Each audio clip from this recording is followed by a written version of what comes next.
Paul Kagame. Aujourd'hui, je parle au nom de millions d'Africains qui n'acceptent plus le sang versé et les mensonges répétés. Aujourd'hui, je ne parle pas seulement à un chef d'État. Je parle à celui qui croit pouvoir manipuler les peuples et cacher la vérité derrière des sourires diplomatiques. Goma. Goma. Une ville meurtrie, une région martyrisée par des guerres qui ne sont pas nôtres. Et pourtant, vous, Kagame, vous avez choisi d'être partie prenante de cette tragédie. La RDC, riche de ses hommes, de ses femmes, de sa jeunesse, est devenue un terrain de jeu pour vos ambitions. Vous avez cru que personne ne regarderait, que personne parlerait, mais l'Afrique regarde. Et l'Afrique parle. Chaque enfant qui pleure à Goma, chaque famille déchirée, chaque vie perdue, ces voix s'élèvent et disent « Nous n'oublierons pas, nous ne pardonnerons pas ». Kagame, vous êtes responsable.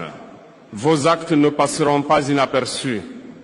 Et aujourd'hui, je me tiens ici pour mettre la vérité devant vos yeux et devant le monde. Nous parlerons des faits, des preuves, de vos décisions qui ont conduit à la souffrance. Nous parlerons de la jeunesse africaine que vous croyez faible et silencieuse. Mais l'Afrique n'est pas faible.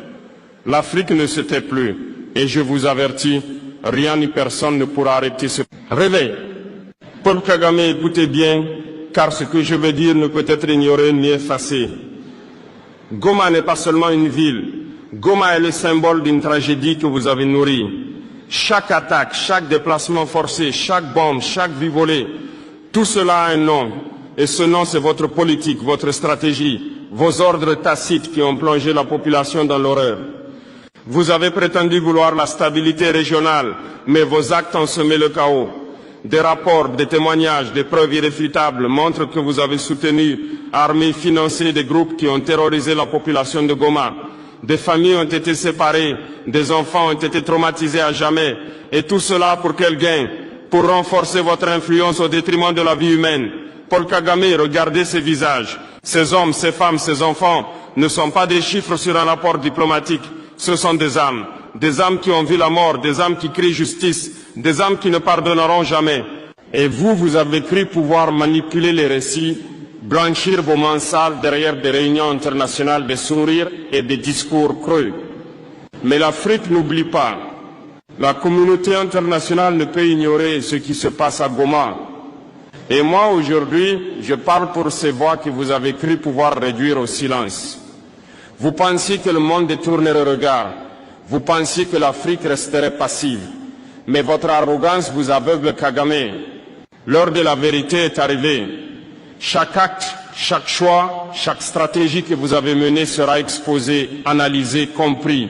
Et les peuples d'Afrique verront qui est derrière ce sang versé. Vous devez savoir que l'Afrique se réveille. Les jeunes ne se contentent plus de regarder.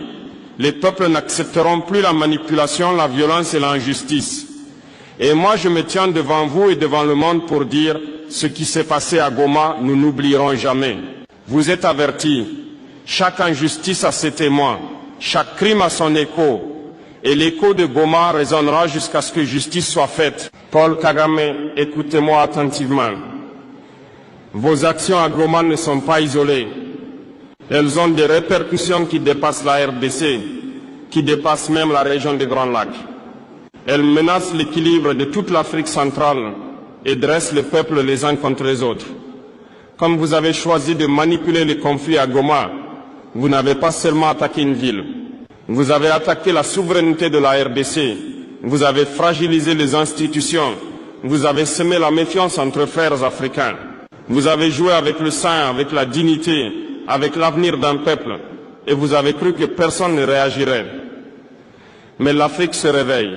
L'Afrique refuse d'être le terrain de vos ambitions. Les peuples qui souffrent à Goma, à Bukavu, à Beni, ils sont le reflet de notre force collective.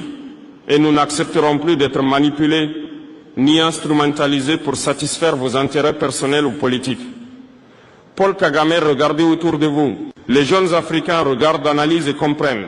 Ils savent que l'unité est notre seule arme face à ceux qui cherchent à diviser. L'Afrique doit rester unie, solide et inébranlable. La force de notre continent ne se mesure pas à nos richesses, ni à nos armes, mais à notre unité. Je parle aujourd'hui pour rappeler à tous que l'ingérence étrangère ou régionale, qui se fait sous le couvert de diplomatie ou de prétendue sécurité, ne doit plus être tolérée. Nous devons protéger notre peuple, nos terres et notre dignité. Et je le dis haut et fort, chaque action de manipulation, chaque ingérence qui vise à fragiliser un pays africain sera dénoncée. Nous ferons la lumière sur chaque crime, nous exposerons chaque vérité.